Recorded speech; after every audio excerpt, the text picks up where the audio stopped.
Hello po mga kababayan, greetings po sa inyong lahat. Harinawa sa mga oras nito, samang kayo naroroon, kayo ay nasa mabuting kalagayan. At of course, kasama na rin ang inyong mga mahal sa buhay.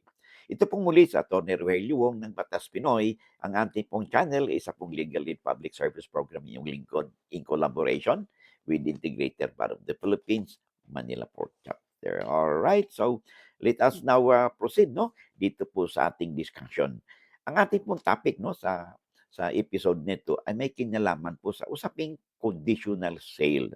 So ano ba yung ibig sabihin ng conditional sale? Ano ba pagkakaiba nito sa tinatawag nating deed of sale? Okay.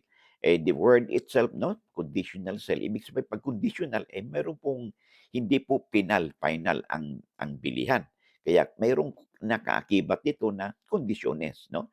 Kaya nag-agree yung buyer halimbawa at saka seller, bibilhin ko yung property mo, halimbawa lupa, no? Pero subject to the terms and condition na nakasulat dito sa ating kontrata. So, yan ang conditional sale. Sabihin, hindi pa talaga final. Yun namang deed of sale o deed of absolute sale ay talagang nagkapirmahan na sila, nagkabayaran na ang seller at buyer. In short, there was already a meeting of the minds, no? Na nagkaroon na sila ng bilihan, nagkaroon ng delivery, no? Doon sa pag sinabing delivery, say it could be the execution of the deed of sale or tinuturo lang niya, longgamano, sabi nga natin sa law school, paano, longgamano, nandun, yung parting yun, pinagbibili ko sa'yo, mula dun sa punong kahoy na yun hanggang dito sa pilapil na yun. So, iyon na yan na bayaran mo ako. So, that's one way of the delivery, okay? So, itong tinanong po sa atin ng ating follower, no? Si Ace Agustin, no? Kung ano daw po ang dapat niyang gawin. Kasi mas buti basahin na lang po natin, ha? Okay, sabi niya, magandang gabi, attorney. Matagal na po akong follower sa inyo at marami na po akong natutunan. O maraming salamat naman, okay? Regarding po sa batas, especially tungkol sa lupa. Meron akong itatanong, yung mother ko po, nag-execute sila ng conditional sale ng buyer sa lupa noong 2021. Okay? Naka-indicate doon sa condition na kapag natapos na yung title ng lupa, ay babayaran na in full noong August 2025.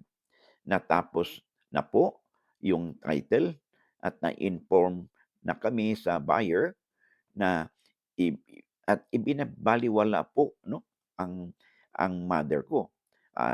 So sabi niya, ah, as a seller or owner of the land, lagi kaming nag-inform, pumupunta sa office nila, no? Hindi kami sinisipot. Until now, hindi pa rin na-settle ang tanong, maaari po ba naming ibenta sa iba dahil hindi naman po kami kinakausap o o nakipag-settle po yung buyer. Maraming salamat. Okay? Sana masagot po ninyo. Okay. Well, ang una, pinakabuod, no, ng kasagutan doon sa inyong tanong is nandoon mismo sa deed of conditional sale. Kasi ang sabi nga natin, no, the primary law between the contracting parties, the seller or the buyer, is the contract itself.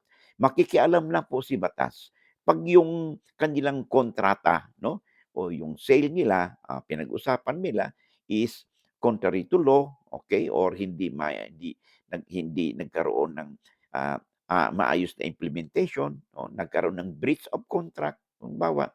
So, ang pinakaano diyan, pinaka-primary law between the parties is the contract itself, which is the conditional sale. Now, sabi mo dito, ang usapan ay 'pag nagkaroon na kayo ng titulo, ay bibili na in full, ng buyer ang inyong lupa. So it appears na mukhang nakapagbayad na ng down payment yung ano, yung, yung, yung buyer, 'no? Kasi ang nakalagay dito, as soon as may titulo na. So kung maliwanag niyan do'n sa kontrata at may titulo na, in-inform na ninyo. I hope you inform them in writing, 'no, yung si buyer. na, "Oh, meron na kaming titulo based on our contract, ay ito na, you are now demanding na execute ka na mag-execute na tayo ng deed of sale 'no, at, yun nga bayaran mo na yung balance o kung ano man pinag-usapan ninyo." Okay. So, kung 'yan ang nakalagay do'n at hindi sumusunod yung si buyer 'no, so meron na talagang maliwanag na nagkaroon ng breach of contract, paglabag do'n sa iyong kontrata, okay.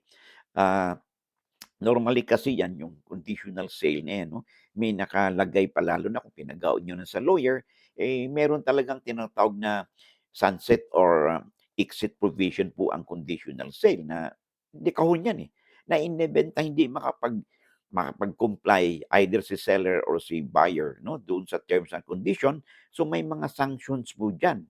Ano ba nakalagay do'n, okey? Kasi yung iba nakalagay do'n na 'pag hindi sumunod si buyer, okay, sa takdang panahon na pinag-usapan nila ay ano bang mangyari?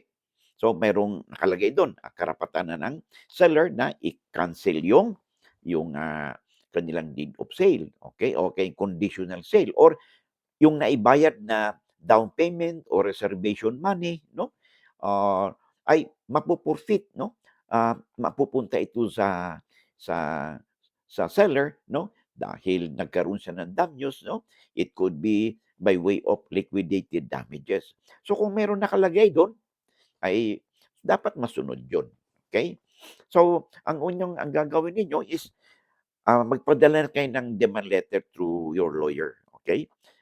Demanding from the buyer to comply with the terms and condition of the conditional sale. Number two, tingnan mo kung doon sa conditional sale, nakalagay ba doon na in the event na i-cancel yung conditional sale, ay kailangan bang ito ba ay this could be done extrajudicially? Ang ibig sabihin ng extrajudicially ay hindi na kailangan pang pumunta sa korte, okay. Kasi kung in the absence of, of that proviso sa inyong contract 'no, na cancellation, tapos mayroon ng perang na involved dito nakapag-down payment na halimbawa, okay, at na-damage na rin yung si seller.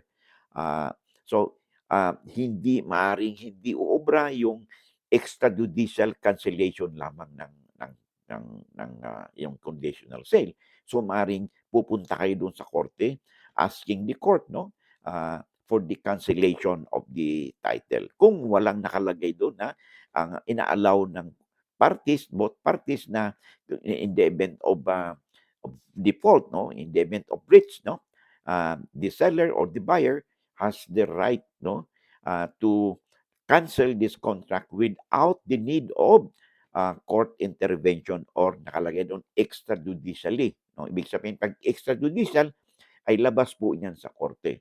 So, kung merong gano'n do'n, ayun ang inyong gagawin. Kung in the absence of that, ay pinaka-safe ay mag-file na kayo ng petition sa korte for the cancellation of the conditional sale with a prayer that kung ano man yung naibayad na sa inyo 'no, by way of down payment or reservation, be forfeited 'no, in favor of the seller as or by way of liquidated damages.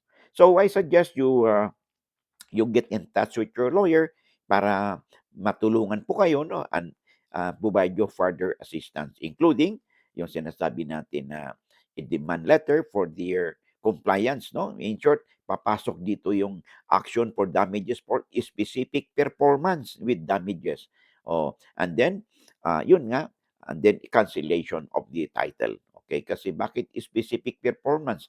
Ba, kailangan kasi 'pag may kontrata po tayo meron pong kaakibat na rights and obligation diyan. It creates rights as well as obligation. So, ano yung dapat, yung buyer kaya specific performance, ay i-comply niya yung nakalagay na terms and condition do'n. Kung hindi, then that would be a ground for the cancellation of the, ah, conditional sale, okay. Maraming salamat. I hope na nasagot natin 'no, ang katanungan sa atin ni Ace Agustin. Alright. Oh, by the way, bago tayo magpatuloy, I would like to announce 'no na ang ating pong, ang Batas Pinoy channel po natin ay meron na po tayong, page 'no sa Facebook. So you could reach me there and paki-spread out naman po yung news na ang Batas Pinoy po meron na po tayong page doon sa Facebook. And you could reach me 'no, doon po kayo po kung may tanong po kayo, doon po kayo pumunta mismo sa page po ng Batas Pinoy. 'Wag po kayong pumunta doon sa account na personal na account 'no, because of privacy po 'no, consideration na nakalagay do'n na halimbawa sa Messenger, Attorney Roy Luong, hindi po tayo nag-entertain 'no ng, mga katanungan po diyan doon sa private na sa account natin because siyempre po may privacy naman po tayo. We have also the Privacy Act 'no, na batas 'no. So doon po kayo, magtanong sa akin sa page po mismo ng Batas Pinoy which is a public, platform 'no. Doon kayo magtanong at sa abot po ng ating makakaya, ay sasagutin po natin 'no. Tulad nito ngayon 'no, ang sulat na ito ay galing po kay Ace Agustin, sa kanya pong, sa Facebook page 'no, ng Batas Pinoy. Do'n po siya nagtanong, okay. So, maraming salamat. Oh, by the way 'no, I would like also to make use of this opportunity na pasalamatan po yung ating mga viewers, subscribers, sharers, and likers po natin 'no, sa walang humpay na pagsuportahan niyo sa atin. Lalo na yung hindi nag-skip ng ads. Thank you very much, okay. And sa mga hindi pa po nag-subscribe at kayo po ay viewers 'no, na regular po kayo nanonood kasi sabi po kasi ng YouTube, sa datos nila ay more than po 60% po ng ating mga viewers ay hindi naman po subscribers o hindi followers. So kung if you find naman po our videos interesting, informative at nakakatulong po sa inyo, hindi naman po siguro kalabisan 'pag ako po ay hihirit po sa inyo ng isang follow at isang subscribe, share, and like po 'no, malaking bagay po 'yan. And of course, yung notification bell upang sa gano'n, 'pag may mga updates po tayo, you'll be duly notified at wala po kayong mami-miss na episode. Sabi nga natin ay, lamang na ang may alam sa batas. Maraming salamat and I hope to see you again 'no, in the next video po natin. Bye-bye.